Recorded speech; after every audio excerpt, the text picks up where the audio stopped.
Okay,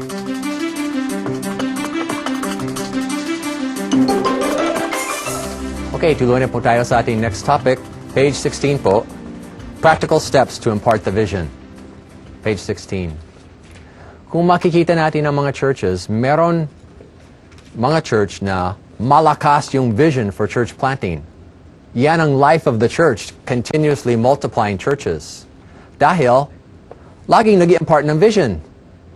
Sinasadya na nag-impart na yan ang mahalaga. Church planting patuloy. Kaya, yung vision ay nandyan, malaking pwersa na itatap sa buong church. May iba naman, karamihan ng miyembro, hindi nila alam anong church planting.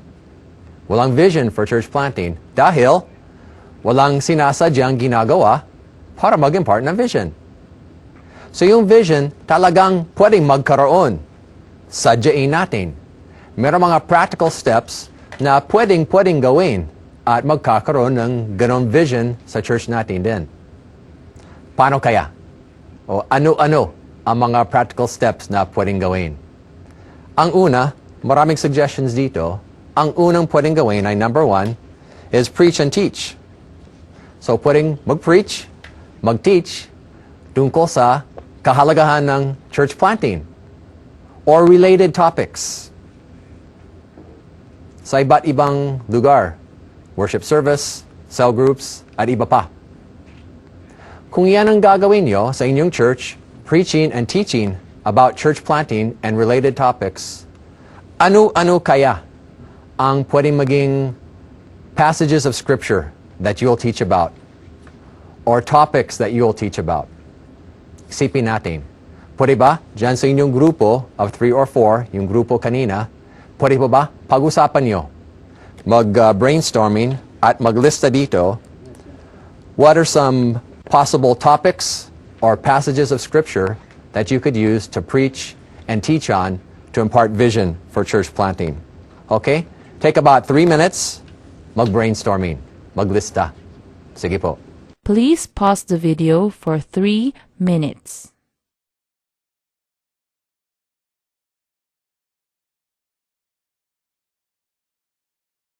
Okay, magkakaroon na tayo ng reporting.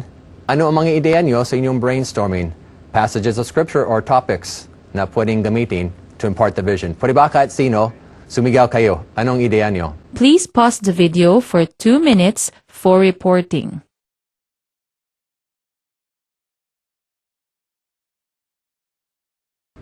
Okay, so number 1 is preach and teach. To impart vision, the second thing we can do, number 2, is talk to key people in your church. Talk to key people in your church.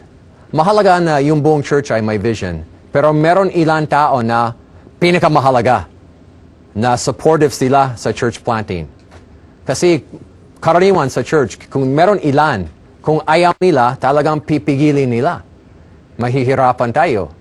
Pero kung yung key people ay naniniwala, supportive, gusto mag-plant ng church, yun, malaking bagay.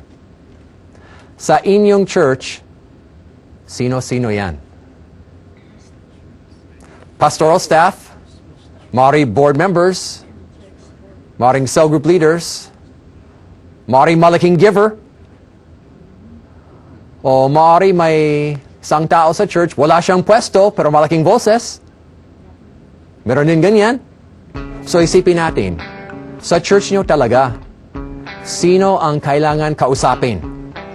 Individually, mag one-on-one, so that that person catches the vision and becomes supportive, sees the value and the benefit of church planting. Kung pwedeng pag-usapan ninyo ito, ilista dyan sa number 2, yung tunay na tao. Who in your church do you really need to talk to individually? Okay? Isipin na mabuti, sino-sino yan. Sige po. Please pause the video for 2 minutes.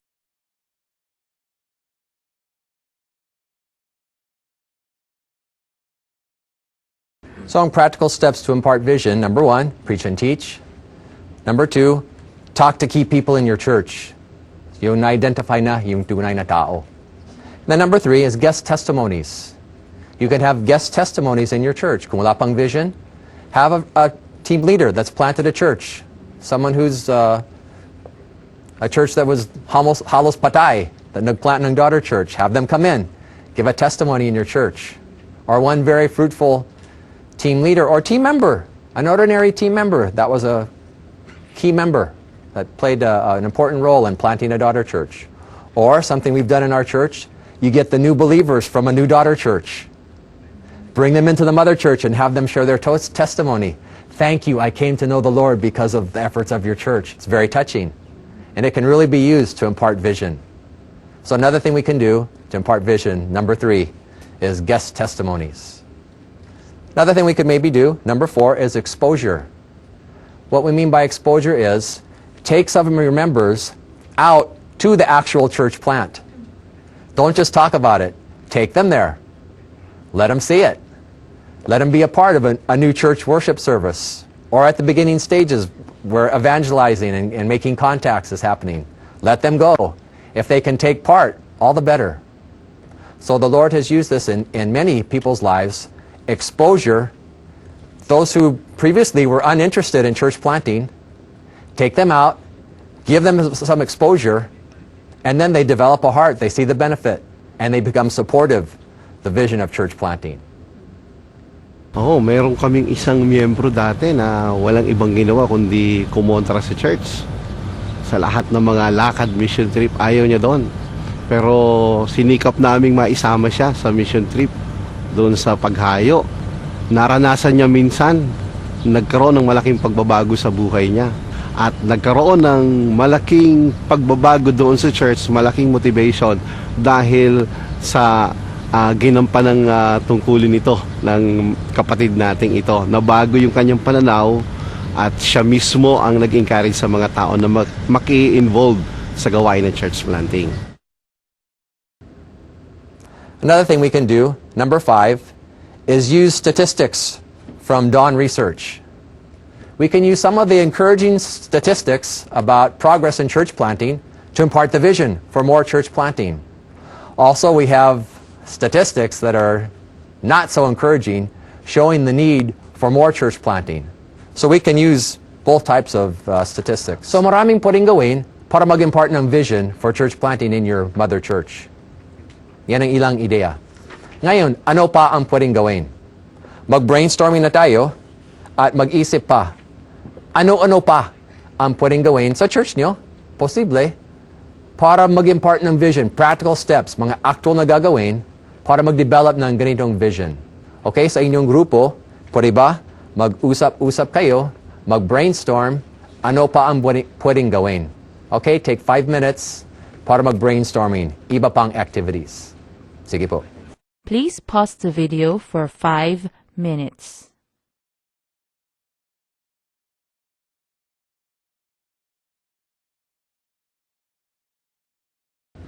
Okay, magaling. Marami kayong ideya. Pwede pa ba? Konting reporting. Ano ang isang ideya? Sa bawat group, siguro pakinggan natin ang isang ideya. Please pause the video during the reports.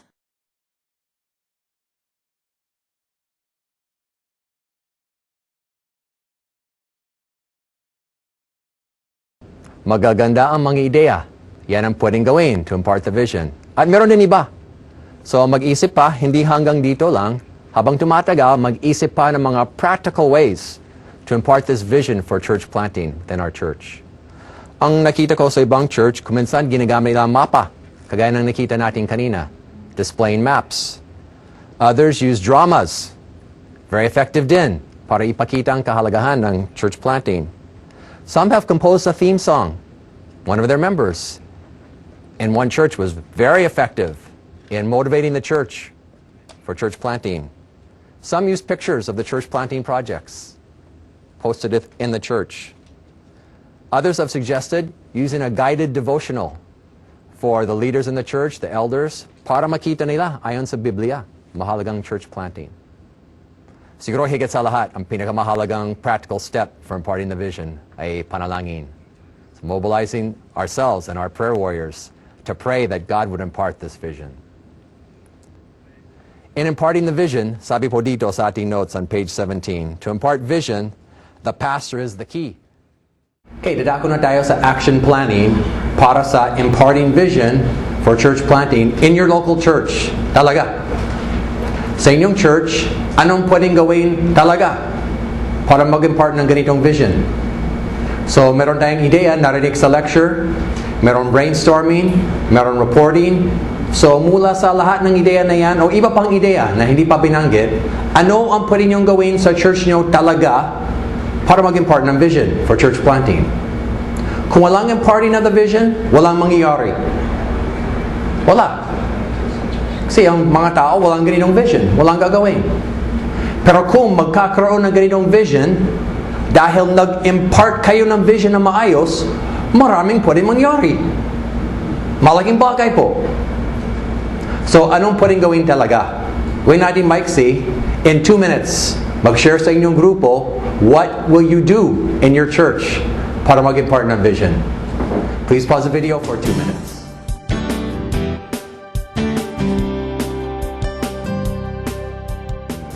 Okay, tapos na po ang practicum. Palakpakan ninyo ang inyong facilitator. Palakpakan natin si Pastor Lemar.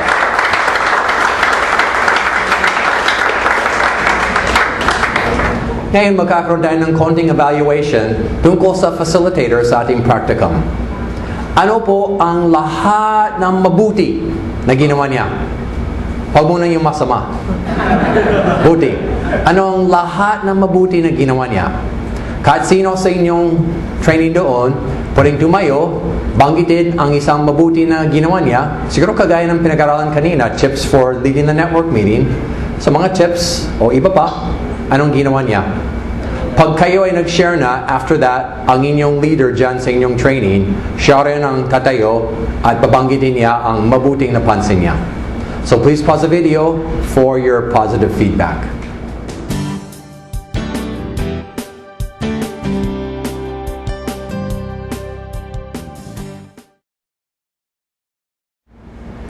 Maraming magandang ginawa ng facilitator. Ngayon, siguro may konting improvements pa na pwedeng gawin. Ano pong napansin nyo na pwedeng gawin para maging lalo maganda pa? So, kahit sino sa inyo, pwedeng tumayo, mabigay ng suggestion. Pagkatapos, ang inyong trainer doon, siya mabibigay ng ideya kung meron na pwedeng gawin para mas magaling pa. Please pause the video for evaluation.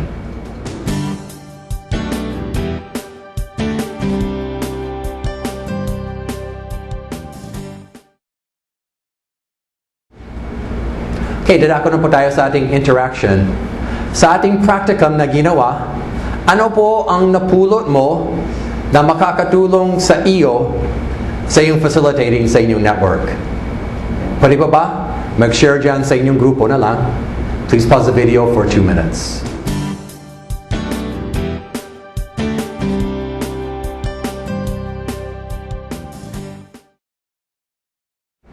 Okay, tuloy na po tayo sa next interaction.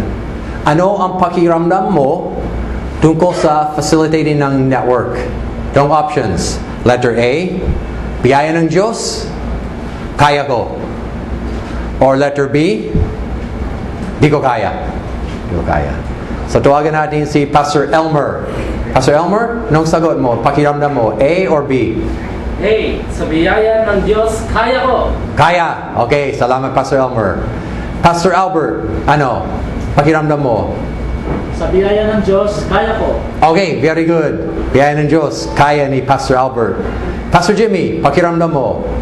Sa biyaya ng Diyos, kaya ko. Okay, very good. Kaya ni Pastor Jimmy. Okay, very good. Ngayon, please pause the video.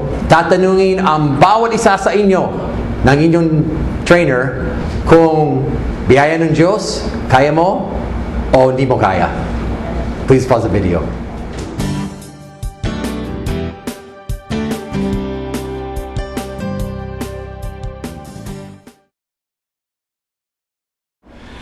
Ngayon po, pag-usapan natin itong how to monitor, page 26 ng ating